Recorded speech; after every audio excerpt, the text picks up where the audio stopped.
Hello guys, welcome back to my channel. यदि आप हैं बिहार बोर्ड कक्षा 9 के स्टूडेंट तो आप लोग को पता ही होगा कि अभी सेकेंड टर्मिनल एग्जामिनेशन आप लोग का आज ख़त्म हो रहा है। कहीं कहीं कुछ पेपर्स बाकी हैं जो कि दुर्गा पूजा के छुट्टी के बाद उस पेपर को लिया जाएगा और सेकेंड टर्मिनल एग्ज़ाम ख़त्म हो जाएगा। उसके बाद फिर आप लोग को एक और एग्ज़ाम देना है जिसका नाम है थर्ड टर्मिनल एग्जामिनेशन। ये आपको नवंबर के लास्ट में होगा या फिर दिसंबर फर्स्ट में इसका एग्जामिनेशन होगा। इसका शेड्यूल अभी नहीं आया है। तो इस वीडियो में हम लोग गणित के ऐसे प्रश्न देखने वाले हैं जो कि आप लोग के ये थर्ड टर्मिनल एग्जामिनेशन में आ सकते हैं। और इस वीडियो में हम लोग टोटल नंबर ऑफ़ क्वेश्चन जो देखने वाले हैं वो देखने वाले हैं 50। और ये VVI क्वेश्चन है और ऐसे ही क्वेश्चन आप लोग के फाइनल एग्ज़ाम में भी पूछे जाते हैं। तो चलिए स्टार्ट करते हैं हम लोग वीडियो और देखना शुरू करते हैं कौन कौन से सवाल और जवाब इसमें सम्मिलित किए गए हैं। यहाँ पर है आप लोग का, यहाँ पे मॉडल पेपर 1 है और इस तरह का मॉडल पेपर मेरे पास बहुत सारा है। अगर आप लोग का अच्छा खासा प्यार रहता है तो मैं सारा मॉडल पेपर कराऊंगा और वहीं से आप लोग का सारा क्वेश्चन आ जाएगा। अगला हम लोग देखेंगे तो प्रत्येक प्राकृतिक संख्या होती है तो एक पूर्ण संख्या, ठीक है। अगला हम लोग देखेंगे तो √2 है तो ये क्या होता है, एक अपरिमेय संख्या। अगला है पाई, एक अपरिमेय संख्या है चूँकि यह एक अशांत अनावर्ती, यानी कि ऑप्शन नंबर सी। आगे की ओर हम लोग देखेंगे तो इनमें से कौन बहुपद है तो ये हो जाएगा आपका ऑप्शन नंबर सी, यानी x पे power 3 plus 4x to the power 3/2 by x to the power 1/2। अगला है हम लोग देखेंगे तो इनमें से कौन बहुपद है तो इसका हो जाएगा आपका ऑप्शन नंबर डी। इसी तरह का क्वेश्चन आप लोग के एग्जामिनेशन अभी सेकेंड टर्मिनल में भी पूछे हुआ था जिसका आप लोगों ने आंसर सही ढंग से दिया ही होगा। अगला है इनमें से कौन बहुपद नहीं है, ये हो जाएगा आपका ऑप्शन नंबर डी। आगे की ओर हम लोग चलेंगे, x पे पावर 3 + 1 का एक गुणनखंड इनमें से कौन होगा तो ये हो जाएगा आपका ऑप्शन नंबर बी, यानी x + 1।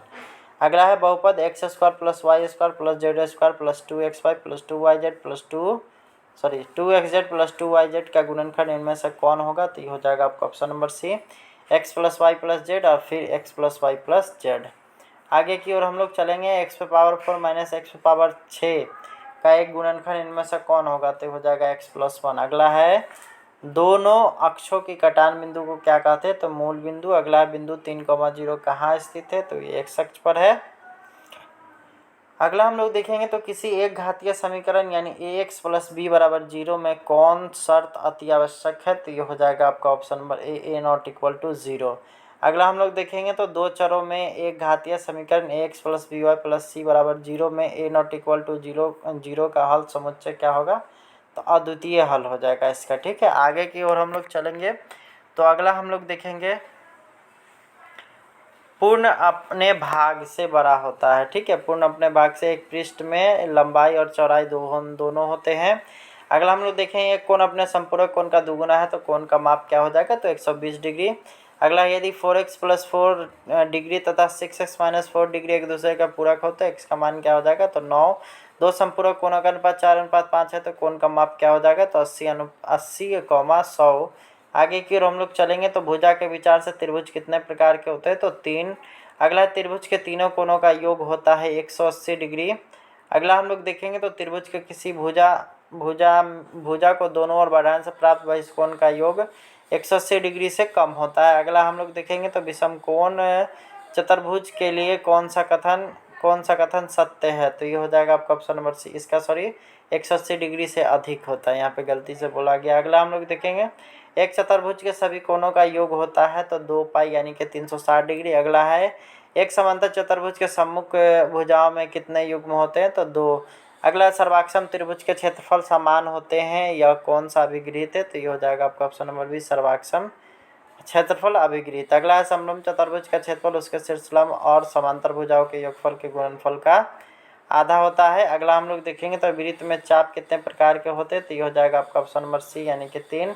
अगला हम लोग देखेंगे तो दो वृत्त सर्वाक्षम कहलाएंगे जब उनके त्रिज्या समान हो। अगला है वृत्त की सबसे बड़ी जीवा को क्या कहते हैं तो व्यास। अगला एक त्रिभुज की रचना में कितने मापों की आवश्यकता होती है तो 3। अगला सवाल हम लोग देखेंगे तो यहाँ पे हीरोन के सूत्र विशेष रूप से किस प्रकार के त्रिभुज का क्षेत्रफल निकालने में उपयोगी होता है तो ये हो जाएगा आपका ऑप्शन नंबर सी, यानी कि विषमबाहु।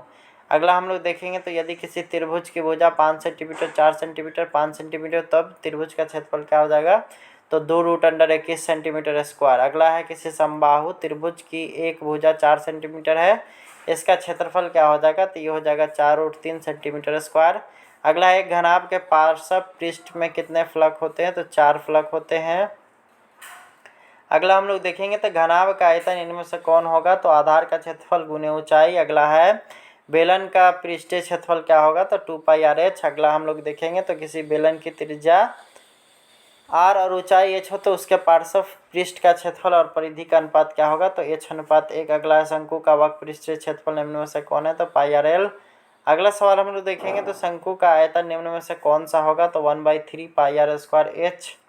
अगला हम लोग देखेंगे तो गोले का पृष्ठीय क्षेत्रफल 4πr², अर्धगोले का वक्र पृष्ठीय क्षेत्रफल 2πr²।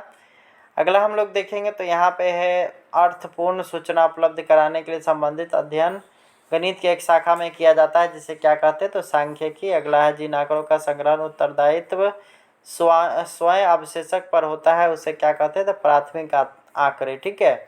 अगला है आंकड़ों का आरेखीय रूप क्या कहलाता है, तो आपको जितना ऑप्शन दिया गया है उन सभी यानी कि तीनों ऑप्शन। आपको ये दंड आलेख दिया गया है, इसमें क्या पूछता है, यहाँ पे बोल रहा है कि कितने विद्यार्थियों का जन्म नवंबर महीने में हुआ था, तो नवंबर महीने का अगर आप लोग देख रहे होंगे तो ये 4 है, तो यहाँ पे इसलिए इसमें हो गया 4। अगला हम लोग देखेंगे तो केंद्रीय प्रवृत्ति की कौन सबसे व्यवहार में माप पर लगाया जाता है, तो इनमें से सभी है। ठीक है। केंद्रीय प्रवृत्ति में अगर पूछे सबसे महत्वपूर्ण कौन है, तो माध्य है। ठीक है।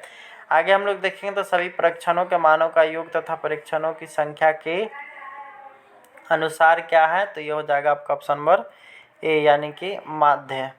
अगला यदि चर मान x1 x2 x3 xn हो तो इसका माध्य क्या हो जाएगा, सिग्मा xi/n।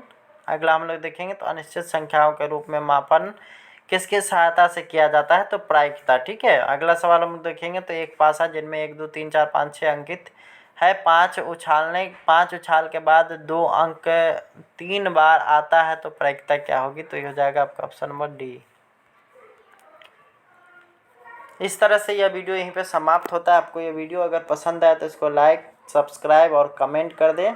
आपसे अब हम लोग मिलेंगे नेक्स्ट वीडियो में। अगर आप लोग को ये वीडियो पसंद आया तो इसको जो है अपने दोस्तों के साथ शेयर करें ताकि उनको भी जानकारी मिल सके। साथ ही 3rd टर्मिनल एग्जामिनेशन जब होगा तो आप लोग को इसका ओरिजिनल पेपर तो उपलब्ध कराया ही जाएगा, तब तक आप लोग के लिए इस तरह का तैयारी भी कराया जाएगा आप लोग को। और रही बात 10th वाले अगर आप लोग देख रहे हैं तो आप लोग के लिए सेंटर परीक्षा का स्पेशल वीडियो डाला जा रहा है, उसको तैयारी करके आप लोग को वहाँ पे एग्ज़ामिनेशन में जा कर के अच्छे ढंग से लिख लेना है।